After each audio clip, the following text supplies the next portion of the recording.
Their house was very dilapidated and looked like it was seconds away from falling apart. Once Tobias parked the car, he then pulled my luggage out of the trunk and threw it to the ground and began to violently search through it until he found my passport. Once he did, he scooped it up and put it in pocket. "Hey, that's mine. What are you doing?" Quiet, silly girl. You belong to us now, and without this, you won't be able to run away. Patricia gave you up for adoption when you were a baby without my knowing, but now we have you back, and you are our property.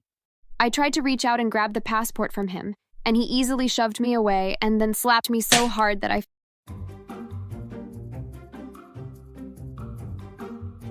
Hello there. My name is Jessica, and the past 2 years have been quite the roller coaster. I doubt what happened to me would happen to most people, but I want to tell you my story so that just in case hearing my story might help someone else. So let me start off by saying that I had pretty much always known that I was adopted. My parents had always felt that I should know this fact, but also that they loved me more than anything else in the world, and that they felt that adopting me was the best decision that they had ever made. They had adopted me when I was very young, and so they had been the only parents that I had ever known. And honestly, I had a very happy childhood. That is, until I turned 14.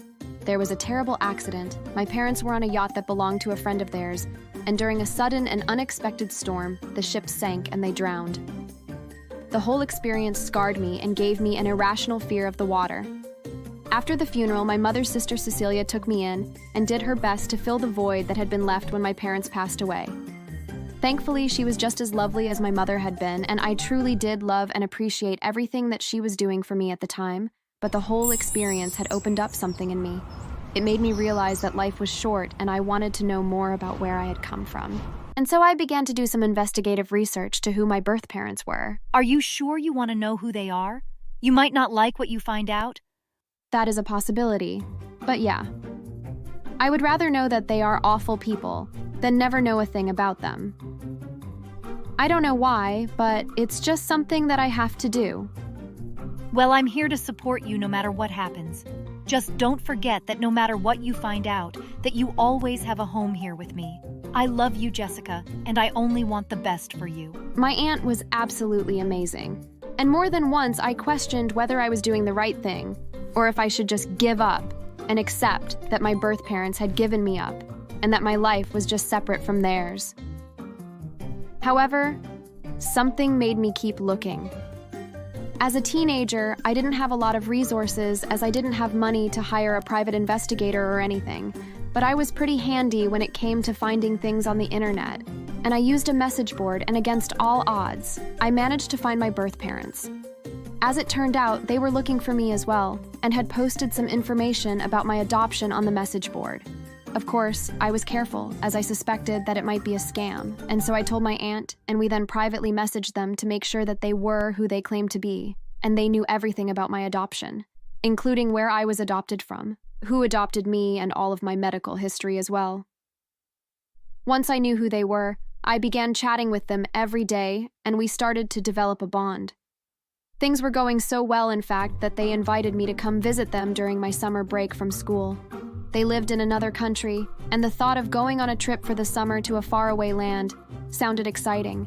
The only real snag was that my aunt would be unable to come with me, as her job wouldn't allow her to take her vacation during the summer, as it was her busy season, but she did agree to let me go.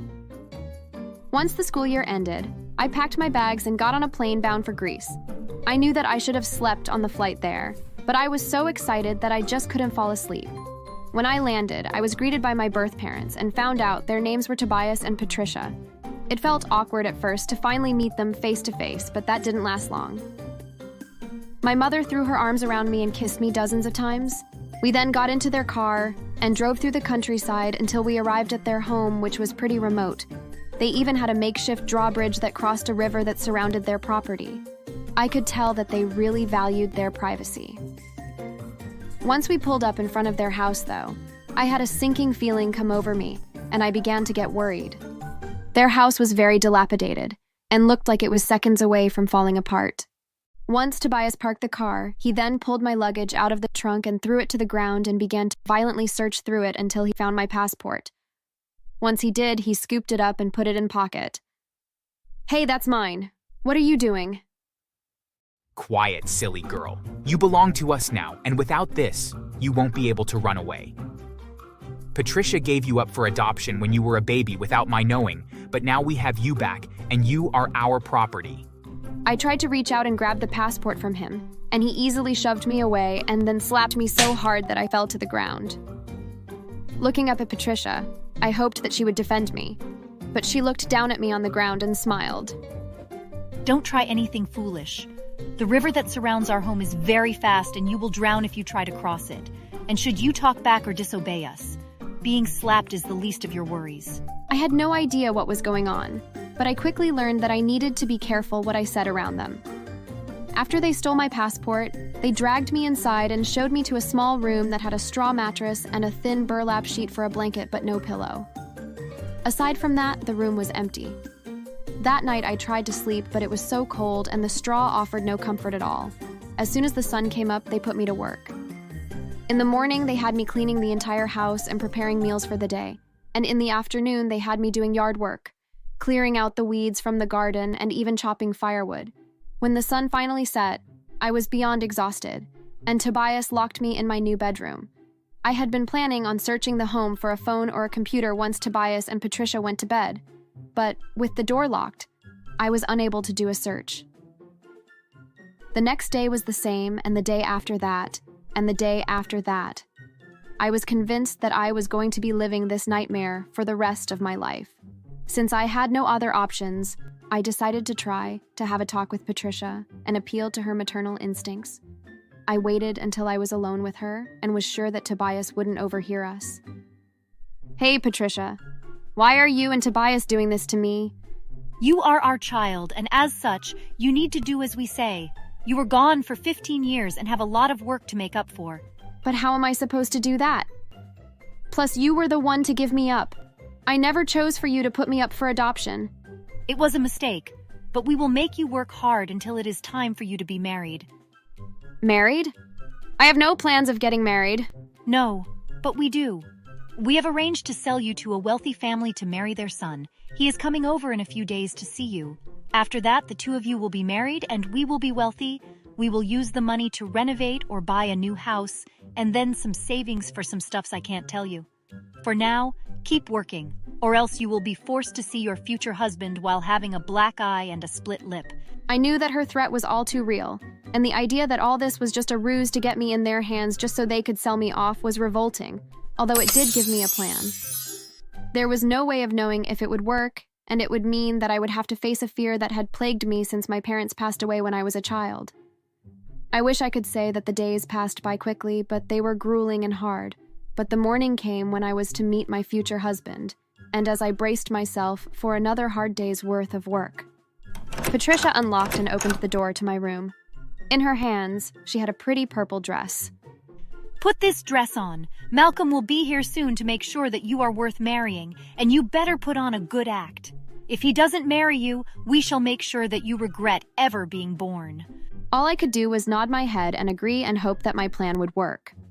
Once I was dressed, I was led outside and introduced to Malcolm, who turned out to be a middle-aged, heavy-set man. The way that he leered at me made me feel very uncomfortable. It was obvious that he rather liked how I looked, and, considering our age differences, it sent a shiver up my spine.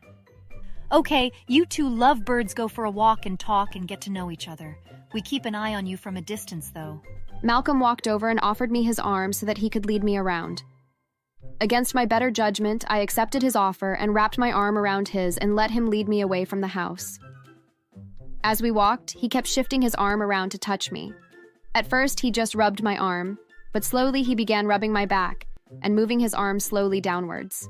Before he could truly harass me, I made my move. Malcolm, do you think we could walk closer to the river? I find being near the water very romantic. Of course, my dear. I would spend time with such a lovely creature as you anywhere. He steered me towards the river, and as soon as we were close to the riverbank, he pulled me in close and tried to kiss me. He was so incredibly strong, but there was no way that I was going to let those monsters marry me off to this disgusting man. As he leaned in, I thrust my knee as hard as I could into his crotch, but rather than make my break at that moment, I kneed him a second time just to be sure. As he toppled to the ground, writhing in pain, I punched him in the face just for good measure before turning towards the river and running at full force. The thought of trying to swim across the water terrified me, but only half as much as staying and getting married to Malcolm. As I ran out into the water, I was surprised to find that it was only a foot deep, and as I waded across, it never got any deeper. Either it was an unseasonably dry time of year, or Tobias and Patricia had been bluffing about the river.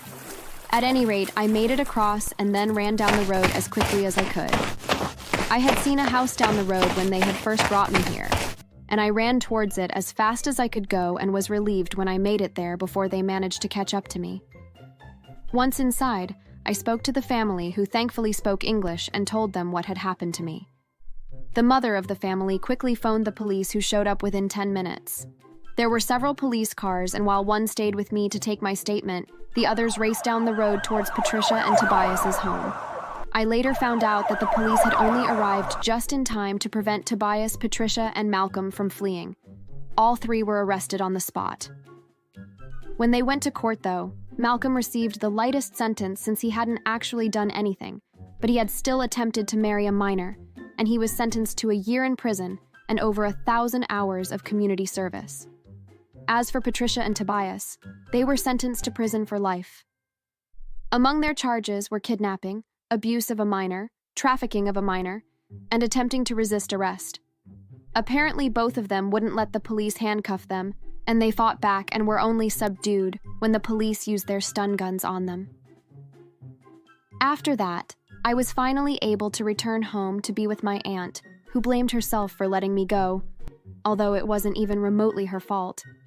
After all, how were we supposed to know what kind of monsters those terrible people were? And there you have it. That's my story, and I hope by telling it that I might just help someone out. Be careful out there. Sometimes the least likely people are the worst monsters.